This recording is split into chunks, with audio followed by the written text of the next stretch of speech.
Following is a multimedia presentation that is a supplement to the Sustainable Country Living book. This topic is about wind power and it dovetails with Chapter 8, Alternative Energy Wind Power. Wind power. There are various forms of alternative energy.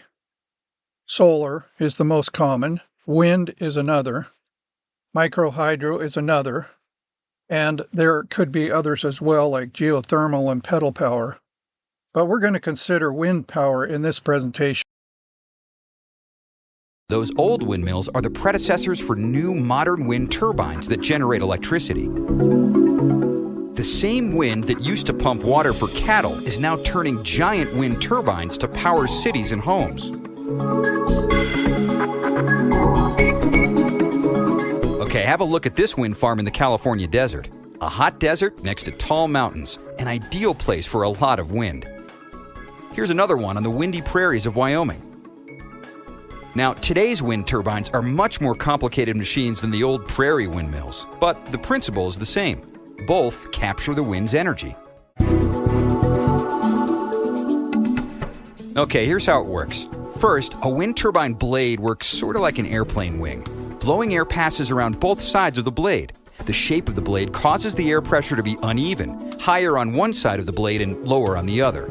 And that's what makes it spin. The uneven pressure causes the blades to spin around the center of the turbine. On the top, there's a weather vane that's connected to a computer to keep the turbine turned into the wind so it captures the most energy. Now, the blades are attached to a shaft, which only turns about 18 revolutions a minute. And that's not nearly fast enough to generate electricity by itself. So, the rotor shaft spins a series of gears that increase the rotation up to about 1,800 revolutions per minute. And at that speed, the generator can begin to produce electricity. So, why are wind turbines so tall? Well, the higher up you go, the windier it is. More wind naturally means more electricity. Larger turbines can also capture wind energy more efficiently. The blades can sweep a circle in the sky with a diameter longer than a football field. Now, what's really cool is that even a small wind farm like this one in Wyoming can generate enough electricity to power more than 9,000 homes. And larger farms can provide much more clean energy for our homes and businesses. And it's not just on land that turbines can capture the wind. Our oceans and the Great Lakes provide a reliable and consistent source of wind that we can capture and turn into electricity. The Energy Department is supporting innovative offshore wind projects that will help build some of the first offshore wind turbines in U.S. waters. As the wind energy industry continues to grow, offshore development has the potential to significantly boost domestic renewable energy production, especially in coastal areas. With more than 50% of the U.S. population living within 50 miles of a coastline, capturing wind off America's shores has the potential to provide energy to countless homes and businesses. Wind energy, on land or offshore, a reliable and renewable clean energy source. So wind power used to be used on farms that didn't have electricity or away from their house. And they could use the windmill to pump water from the wells to put water in the cattle troughs for their livestock. Modern on-land wind farms are more common now, and they make electricity. These very large wind generators, blades can easily be 90 feet long, and the towers can be hundreds of feet tall. A wind farm that's land-based is capable of generating enough electricity to do hundreds of thousands of people. The offshore wind farms are a new phenomena that is growing in potential because the wind out in the open, unrestricted waters can produce a lot more wind without things getting in the way like mountains and trees and buildings and stuff like that. While wind farms are expensive to build, they are less expensive to do on land as well as maintaining them, whereas the offshore wind farms are more complicated and expensive to install and more complicated to maintain. But both of these kinds of power generating systems commercially are very clean energy. The wind is free and they work really well. How do wind turbines work? Every 24 hours, wind generates enough kinetic energy to produce roughly 35 times more electricity than humanity uses each day. And unlike coal or oil, this resource is totally renewed each day. So how can we harness this incredible amount of energy? And is it possible to create a world powered entirely by wind? The basic principle of wind energy is simple. A series of sails or blades mounted around a rotor catch the wind and translate its kinetic energy into rotational energy. Traditional windmills use that rotational energy to grind wheat or pump water. But in modern wind turbines, it turns a generator that creates electricity. This conversion from wind to rotational energy to electricity has defined wind turbines since their invention in the late 19th century. And there are three primary factors that determine just how much energy they can produce: the size and orientation of the blades aerodynamic design, and the amount of wind turning the rotor. First up, blade orientation. Wind turbines can be designed with their rotor on a vertical axis or a horizontal axis. Vertical blades can pick up wind coming from any direction, but with much less efficiency than horizontal axis rotors. Horizontal designs allow blades to capture the wind's full force by tracking the wind's direction and turning to face it. This turning process is called yawing, and older windmills achieved it through manual monitoring. Today, wind sensors and computer systems automatically adjust the blades with expert precision to capture as much energy as possible. Outside rotor orientation, the blades themselves need to be shaped to maximize efficiency. While early designs used flat blades, modern blades are curved like airplane wings. Wind travels faster over the curved surface, creating a low-pressure pocket above the blade that forces it upwards. Since the amount of lift depends on the angle at which the wind is moving relative to the blade, modern blades also incorporate a twist, optimizing how much of the blade can cut into the wind. Made of fiberglass and resin layers, these blades are strong enough to operate through rain, lightning, and blistering sunlight for over 20 years. Even with aerodynamic blades and a horizontal rotor, a wind turbine can only capture wind if it's in a windy environment. Wind speeds typically increase the higher into the atmosphere you travel. So today, most turbines are well over 100 meters tall, with equally large rotor diameters. A turbine of this height and size can capture a huge amount of wind, generating enough electricity every year to power 750 American homes. A wind farm of 200 similarly sized turbines could power over 150,000 American homes, or twice as many European homes, for an entire year. Offshore wind farms contain an even greater number of even larger turbines. In 2019, the largest wind turbine ever built began operating off the coast of the Netherlands. With a rotor diameter of 220 meters, just one of these turbines can meet the annual power needs of 16,000 European households. So how do wind turbines work? There's enough wind on the Earth to produce enough electrical energy for the whole world 35 times over. The issue is, how do we harness that energy? Renewable energy is renewed every day. Windmill technology has been around for hundreds of years, since the 1800s. And traditional windmills, like you would see in Holland, for instance, were used to grind wheat. Then farmers used windmills in the pioneer days in America for pumping water for their cattle.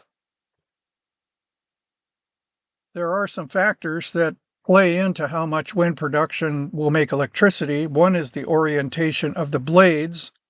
So are the blades facing directly into the wind, or are they off to the side? There's the aerodynamic features of the blades themselves. The original blades were flat, but the modern blades are more like an airplane wing, where that creates more efficiency. And then the size of the blade is very important, because the length of the blades themselves, the bigger they are, the more wind they'll catch. And the height of the tower is significant. The higher you get above the earth, the more wind you're going to get. And last but not least, is the location at all a place where there's enough wind, and is it consistent enough to make it practical for a wind farm? Or you could apply all of these principles to your own home small wind turbine project in figuring out what is the best size to get. Do the blades have the aerodynamics? Are the blades big enough? Is there a way for the blades to orient in the right direction with some control that would, like a vane in the back, that would turn it, or computerization to make it go where the wind is? And the height of the tower, very important, the height of the tower. But remember, the higher it is, the harder it's going to be to maintain it. Windmill design, there's basically two concepts. One is a vertical design, which is rotating around the pole. It's omnidirectional, so that means that doesn't matter which direction the wind comes from, it's going to rotate. But it's not as efficient as a horizontal design like your conventional wind power generator. And that's because the horizontal design will point to the direction of the wind and then catch more wind than the vertical design would.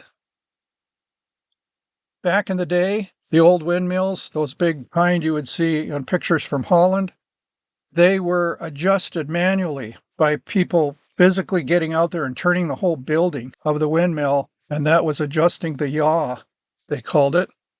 And modern wind generators use computers to adjust using yaw motors.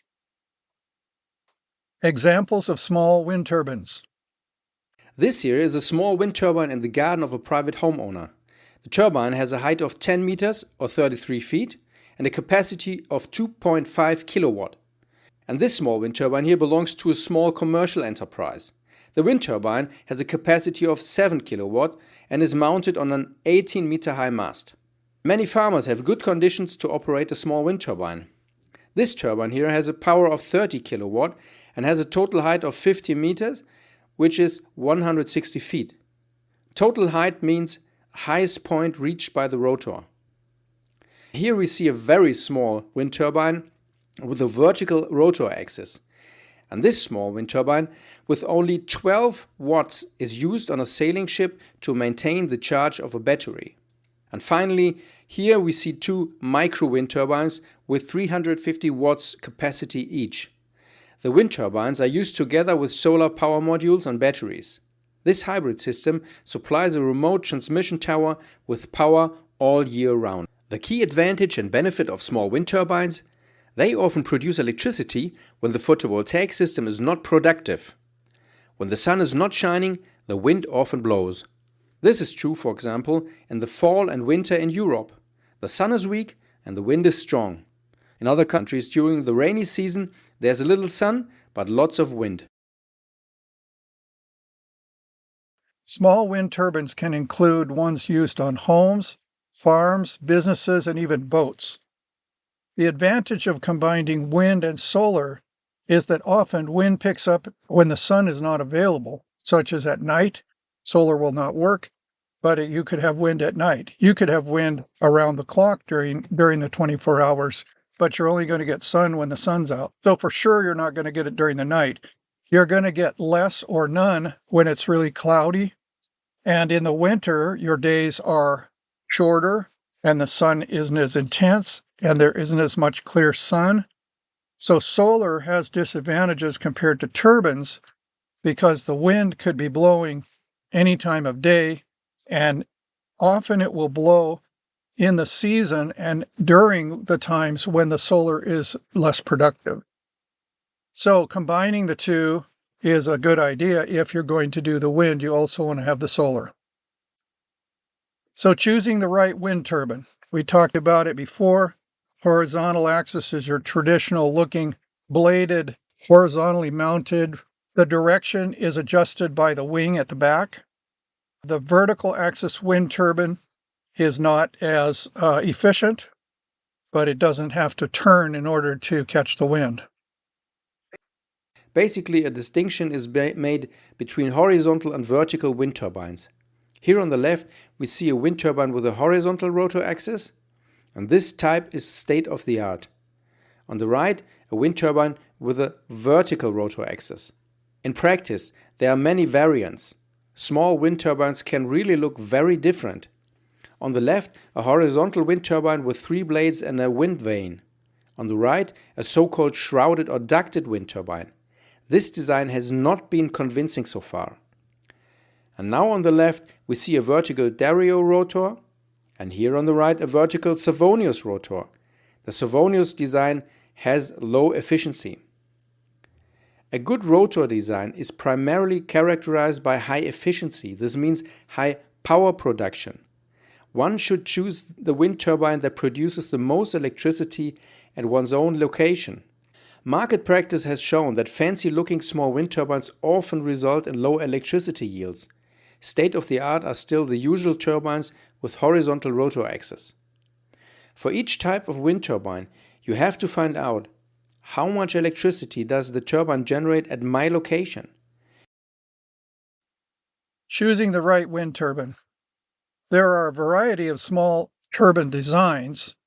Make a selection based on efficiency, not how it looks, and not on the price. It needs to be the efficiency, although the more expensive ones are going to be more likely to not have mechanical failure. Often, the creative-looking designs are not very efficient. So buy good quality wind turbines. Don't buy something inexpensive, or it'll be a problem and you're going to wish you'd never bought it. Buying a good quality small turbine. Buy good quality, look for the efficiency, and does it operate reliable? Read reviews. Small wind turbine mistakes. Mistake number 1 to avoid with small wind turbines: overestimating the wind energy on your own property. It is the most common and serious mistake you can make with wind turbines for self-supply. This means that the perceived wind force is often wrong. One assumes a lot of wind, but the wind is too weak over the year. A wind turbine would generate too little electricity. The important feature of a windy side is a free flow of wind from the main wind direction. So you must know the main wind direction in your region. You can find it out via the Global Wind Atlas. Go to globalwindatlas.info, set the height to 10 meters, check if mean wind speed is selected, set the point approximately at the place where the wind turbine should be installed, select wind power rows, and from the wind rows you can read the main wind direction. In this example, the wind comes from the southwest. So the strong wind flows from the southwest to the northeast. Locations in residential areas are often critical. This is because the wind is blocked by surrounding houses and trees. With an example, I will explain where windy sites as well as unsuitable sites are located. This is a settlement in a flat region. I looked up the main wind direction in the Global Wind Atlas as described earlier. In this case, west is the main wind direction. This means over the year the strong wind flows to a large extent from the west to the east. The properties at the western edge of the settlement, here marked with the red dash, therefore have a free inflow from the main wind direction. And these single sites also have a windy location, as typical for farms. And now please look to the red point in the middle of the settlement. A site in the middle of the settlement is not suitable because in the western direction there are other houses that do stop the strong wind. In addition to locations on the edge of settlements and single sites, also hillsides may be suitable. Mistake number 2 is the use of a mast or tower which is too small. This applies to locations where up to a certain height the wind is too weak or has too much turbulence. So the rotor must be above this height to be in the strong wind. If the mast is too low, the rotor is in weak wind and the power production will be strongly reduced. The rule is, the higher the mast, the stronger the wind. The wind speed increases with distance from the ground. At a height of 30 meters, the wind is usually much stronger than at a height of 10 meters. And a longer tower can pay for itself. A longer tower does cost more money, but the turbine will produce more electricity because of the stronger wind. The extra cost of the tower could be offset by the higher electricity production. This is an individual consideration for each site. Mistake number 3 is the installation of the wind turbine on the roof. Solar panels can be installed on roofs without any problems. This is not the case with wind turbines. The biggest problem is insufficient wind conditions above the roof. The wind is often too weak and has too much turbulence. The closer the rotor is to the roof, the greater the wind turbulence to which the rotor is exposed. Structure-borne sound transmissions are also problematic. Vibrations of the rotor are perceived as disturbing noise within the house. Decisive are the height of the roof as well as the height of the mast above the roof. A high industrial hall could be suitable, a private house usually not. Generally, short masts are problematic because then the rotor is too close to the roof surface and thus in the area with wind turbulences. The better choice is installing the turbine on a ground level mast. Mistake number 4 is do not choose the wind turbine on the basis of the rated power. For photovoltaic system, it's common to select a system based on the power in kilowatt. This is because based on the output, it's quite easy to derive the annual electricity yield in kilowatt hours for the solar system. A wind turbine, on the other hand, should not be selected based on its rated power in kilowatt, since power is only an inaccurate indicator of annual electricity yields. Two wind turbines of the same rated power can have very different annual electricity yields. An example: two wind turbines with a capacity of 10 kilowatt are each located at the same site. One plant produces 10,000 kilowatt hours per year, the other 20,000 kilowatt hours, so twice as much. How can this be explained? The wind turbine with a higher electricity production has a larger rotor. That is, the rated power of the generator is identical, but the rotor are different sizes. So, when choosing a wind turbine, you should look primarily at the size of the rotor and less at the rated power of the generator. Small wind turbine mistakes. First of all, overestimating the wind speed. You can go out and you can look at some property and you can say, wow, this is pretty windy. And you could be convinced that putting in a wind generator is going to be effective. It may not be because the wind may not be all the time. It probably isn't. And what feels like a lot of wind may not be enough. Generally, a home-size small wind generator needs 8 miles an hour wind in order to even begin to make electricity. And then the faster the wind goes, the higher it makes. So if you look at a wind generator and it says, this is 300 watts, you're not going to get 300 watts unless the wind's really blowing.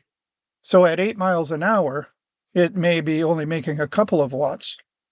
So it's important to not overestimate the wind speed or the potential of that particular style of wind generator. Another mistake is not understanding the wind's primary direction. So you might be there in the summer and the wind might be coming from the west, and then you not realize that your best wind potential is going to be from the east in the winter when you're going to need it the most. So it's important that you not only understand the speed of the wind, but that the direction that it's primarily going to come from. And then you need to look at obstacles that could disturb the flow of the wind. It could be hills, it could be trees, it could be buildings. Really important to have it open, and the higher the tower, the less you're going to have obstacles. If you have wind turbines on the top of a building, you're going to get wind turbulence because the wind is being disturbed by trying to get around the building.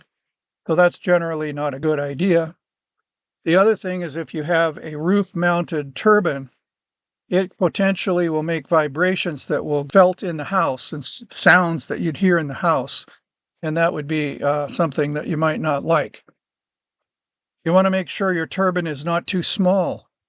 It's easy to look at the price and how, what salespeople might say or whatever about a particular wind generator, and smaller is not better. You want to get something that's big enough, you want to get it high enough, You want to have one that has good reviews, a company that's established and been around. And the problem is you might get one company that'll say it'll do this amount and the other one will say this, and they're not necessarily in agreement. So it would be good to look for reviews or some non-biased organization that puts a website of here's the 10 top small wind turbines and here's the reasons why, and pay close attention to how they compare apples with apples with the different brands and styles of small wind turbines. Disadvantage of wind generators. Electricity is very important to people. We use it to power our homes, cities, trains, and cars. One of the main ways we produce electricity is with the use of a generator. A generator is a device that converts mechanical, kinetic energy into electrical energy. A wind turbine is a very large windmill that uses the kinetic energy in wind to spin its blades.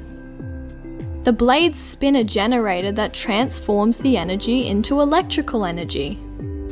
Often, particularly in very windy places, many wind turbines are grouped together to form a wind farm. Wind farms can produce enough electricity to power whole cities. A big advantage of wind energy is that it is a clean and renewable energy source. It does not require the burning of fuels and does not produce harmful emissions into the air. There are some disadvantages of using wind energy. The large spinning blades on a wind turbine can kill or harm flying animals like birds or bats. They can produce loud sounds that can disturb natural environments and be annoying to people. And if damaged, wind turbines can be expensive to repair. So there are disadvantages to wind turbines. First of all, they have moving parts. It's mechanical, and it's mechanical going pretty fast. So the likelihood of there being wear and tear and failure on the equipment is very likely. And people complain about turbines being dangerous to birds and bats. That may not be as big of a deal in a residential, a local property homestead environment because they're not as big a generators as these big wind farms.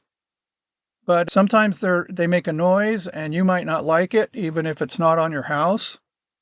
They're definitely complicated to install. You know, if you're looking at solar, you could put it on a roof. And yes, it's dangerous to be on the roof. You could fall off. But you could also do ground mount, and then you're standing on the ground for the most part. But when you're talking about a wind generator, you want to have that turbine as high as you can get it. So if you had an 80-foot tower, 80 feet is 10 stories high. How are you going to get up there to do maintenance? How are you going to put it up there to begin with? And how are you going to make sure everything's working? Every time there's a glitch, something, you have to climb up there or hire somebody. And then you've got variable winds. Certain times of the year it's more windy, certain times of the day it's more windy. And then what about when there's storms? You need to make sure that the equipment is such that it has a fail-safe so that if it gets too windy, it will shut it off or turn it sideways so the storm will not ruin your equipment. It's expensive to repair if you're not going to do it yourself, which I'm not climbing on an 80-foot pole, so I'd have to hire somebody. And I'm going to give you a real-world example. I have a friend who lives in Texas who put in a pretty extensive solar, and then he also paid someone to put in a very large, small but large wind generator up on a pole. I think it's probably 80 feet high. He hired it done, and the pole is such that it doesn't have guy wires and stuff necessarily, but the way you would lower it is it has a hinge at the bottom, and you can unlock that hinge, and then you could cable it down to be able to bring it to the ground. Well, when he bought this system, the salesman said the beauty of this system is the turbine is designed to shut off when there's a storm. So he and a bunch of people in his area bought this brand of a wind generator, and then eventually they had a big storm, and the fail-safe did not work. and his wind generator demolished. And so he now was stuck with an 80-foot tower with no wind generator and that'll work at the top. So what's he going to do? So he took his tractor with a big cable and he unhooked the hinge to let that thing down little by little. Well, the problem is the physics of that tower leaning over. The further it leaned, the more it would pull on the tractor and the less leverage the tractor cable had. And eventually it came crashing down on the ground. And so that did more damage to the wind turbine. I don't know if to this day he's ever put that back up to make it work, but for him, it didn't turn out to be a good deal at all, even though he paid someone to do a commercially made, really good one. So the other thing is location. If you're on country property or you're looking for country property and you want to do wind, you want to really pay attention to the location. The realtors say there's 3 rules in real estate: location, location, and location. That's the case with wind. I know of someone in our county that has a wind generator. They paid commercially to put it up. It's a monopole. It doesn't have guy wires. It's really nice looking. And he had a cool looking wind generator up on top that was commercially made in Arizona. And when I was considering doing wind, I was eyeing that particular brand. And so his setup was of interest to me. But every time I drove by his house, the wind generator was never turning. There was never any wind. He was down in a valley on the flat.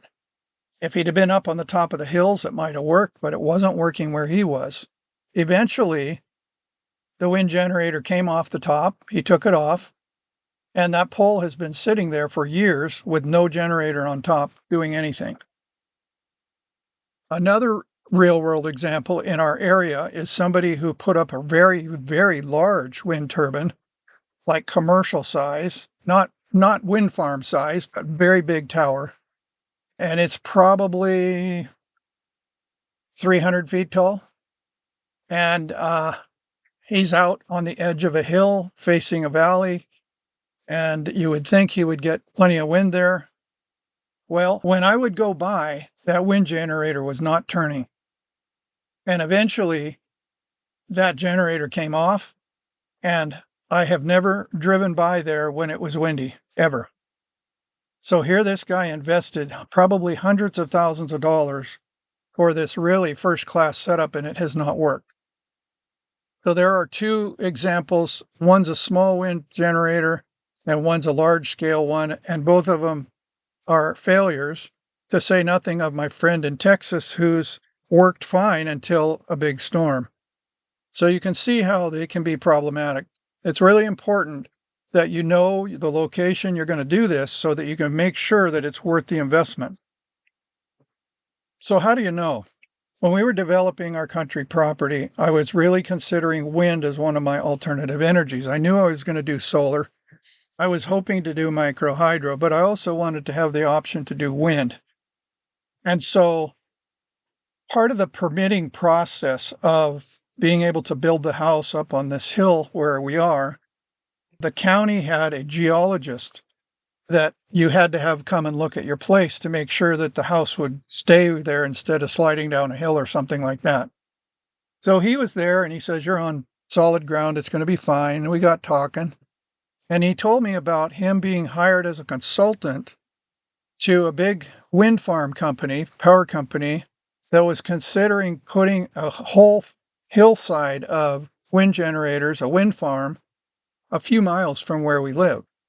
And that really perked my attention because if it would work for them, it should work for me. So I pursued that conversation more and I said, "Okay, what did you find out from them hiring you to do this research?" And he said, "Well, the wind comes from one direction during the winter, primarily, and it comes the other direction primarily in the summer." So I said, "What was your recommendation to this company? Was it viable for them to be able to do this wind farm in this location?" And he said, "Yes." I told him I thought it would work. Well, they didn't do it, fortunately, so we don't have a wind farm near us. But we've now lived on this property a few years, and I've come to realize there's really not enough wind. A small wind generator for a residential use takes about 8 miles an hour wind to just start to make electricity, and it needs to go to like 15 to be full capacity of what it's claiming it can do. And I know from the weather station that we have, and I look at the wind and monitor what's going on our property, and we don't hardly ever have enough wind to do a wind generator. So it would not be worth the investment, and therefore we've not done it. But in order for you to figure out your own location, I have some suggestions of how to figure this out. First of all, this is an Amazon purchased item. It's about $30. It's handheld, and you can just hold it up on the property, point it towards the wind, and it will measure the wind. And that way you can figure out how 8 miles an hour really feels like, and what does 15 miles an hour feel like. And so this could log it, and probably, I'm guessing. And I would think you could maybe mount it on a tripod on some property for if it does log it, and I didn't research whether it does, but I would guess it does. Then you could mount this on a tripod, and as long as the battery worked, it should be able to monitor the wind. It's not going to rotate, figure out which way the wind's coming from. But if you say, I know the wind's going to come from the east, you could point it to the east and put it on something out in a field and leave it, and then test it, and maybe even do it for a whole year, so you know the seasons. Anyway, I didn't research this. This is a really inexpensive solution. It's $30. At least for the fun of it, you could hold it up and see what 8 miles an hour feels like, or 15 miles an hour feels like. Portable, it's handheld, it's battery operated. Then if you want to get sophisticated about it, this is called a data logger, a wind data logger. A company by the name of APRS manufactures it. And this one here is AC powered. So you would be at a house, you already own the property, and you have a field that you think, a location you think you would do this. You could mount this little weather spinner wind indicator you see in the right of the picture. You could mount it up somewhere at the height that you think you would do your wind generator. And then this waterproof recording device would log it for as long as the battery well, it's not battery powered, it's 110 volts. And you could actually make this portable by getting a deep cycle 12-volt battery and then an inverter to make it 110. But anyway, the point is you could have it, and it could monitor. It's $600. It's an industrial level kind of thing.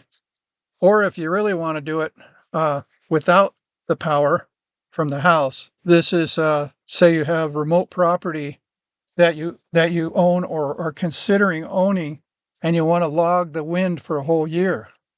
And this one would do that, and it would not require having electricity to it because it's solar powered. And the monitoring device is in a waterproof box. So that's sitting on the pole. Same company, APRS. It's remote, self-powered. It's about $800. So these aren't cheap. But if you're going to spend, $20,000 or more to put up a wind generator, you want to know if it's going to pay.